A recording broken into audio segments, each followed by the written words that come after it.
大家好啊！今集咧為大家介紹一下格林尼治 GMT 呢個系列係仿標嘅一個最新嘅一個情況嘅。咁大家都知啦，之前咧一路都係 C 廠做得最好嘅嘛。咁 C 廠7月底執咗笠之後咧，咁目前嚟講咧就係 VS 廠會係做得最好嘅。今個視頻咧就同大家介紹一下，咁而家嚟講咧係有邊啲廠家喺度做啦，同埋各間廠家佢做出嚟價錢同埋質素大概係點樣嘅。咁呢個系列嚟講咧，作為仿標中最熱門嘅一個系列嚟講咧，咁做嘅廠家都有20-30間咁多嘅。咁各間廠家出嚟嘅貨嘅一個價錢同埋質素咧差距非常之大嘅，因為 GMT 佢係一個4針款嘅一個款式嚟嘅，咁佢係屬於一個複雜功能嘅，所以價錢咧係從500到4800之間，個卡度係非常之大嘅。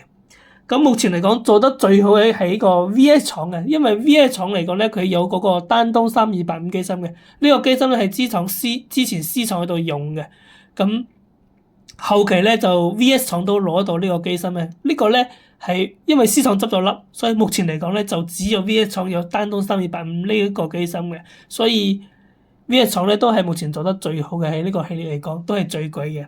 咁接落嚟咧第二梯隊咧就係 AIF 廠啦、C 家廠啦、QF 廠呢啲廠家嘅，咁呢啲廠家嘅貨咧佢大概咧就係4300港紙嘅，咁佢哋同 VS 廠最大嘅區別咧，就係佢哋咧用嘅咧都係一個上海嘅一個3285機芯嘅。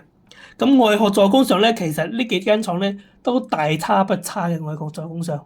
咁最主要嘅咧就係一個機芯方面嘅一個區別嘅。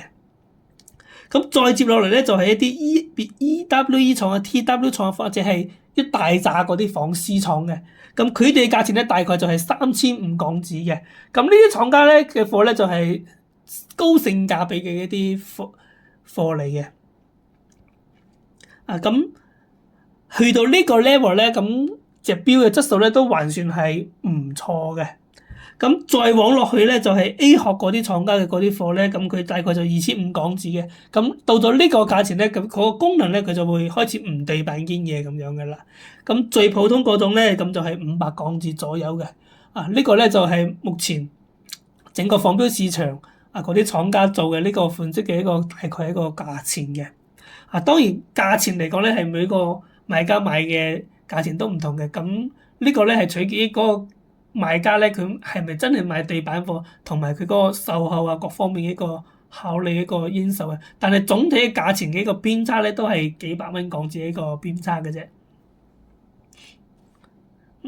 咁第二 part 嚟講咧，咁如何判斷佢係咪一個 VS 廠嘅貨或者其他廠嘅貨咧？咁其實VS 廠嘅貨咧係非常之好判斷嘅，因為你只需要睇嗰個機芯係咪丹東3285機芯嘅。咁其他廠嘅貨咧就非常之難判斷嘅，因為其他廠用嘅上海3285機芯咧係所有廠家都攞得到嘅一個機芯嚟嘅，所以要判斷其他廠嘅貨咧係非常非常之難嘅。因為比如 AIF 廠啊、C 家廠啦，或者係 QF 廠啦，或者好多仿 C 廠，佢哋做嘅一個質素咧其實係大差不差咁樣嘅，所以你會非常之難判斷嘅。咁如何判斷佢係咪一個 VS 廠嘅貨咧？咁最主要就係睇機芯方面嘅。咁依家就俾大家睇一睇機芯方面嘅。OK， 接落嚟咧，我哋就可以對比下機芯嘅。咁呢個咧係 VS 廠嘅，呢個係一個丹東3285機芯。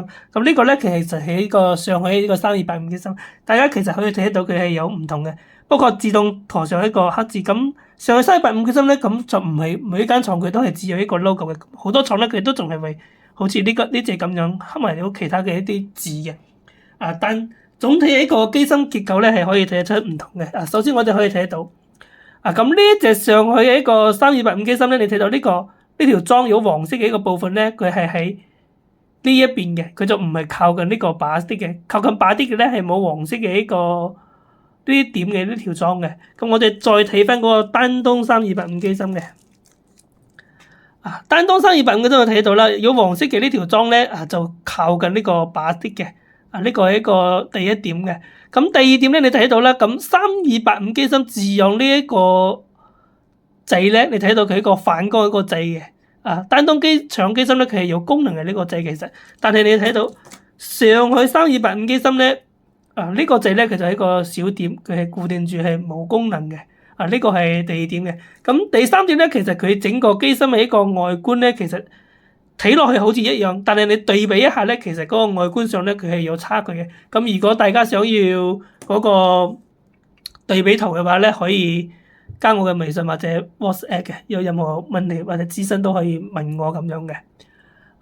所以咧，通過嗰個機芯咧，你就好容易判斷佢究竟係咪 VS 廠嘅貨嘅，因為目前嚟講咧，就只有 VS 廠咧係有丹東3285機芯嘅。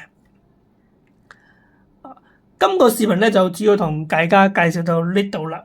咁如果大家對個手錶有興趣咧，可以加我嗰個微信或者 WhatsApp 嘅，有任何問題都可以隨時問我嘅。多謝晒。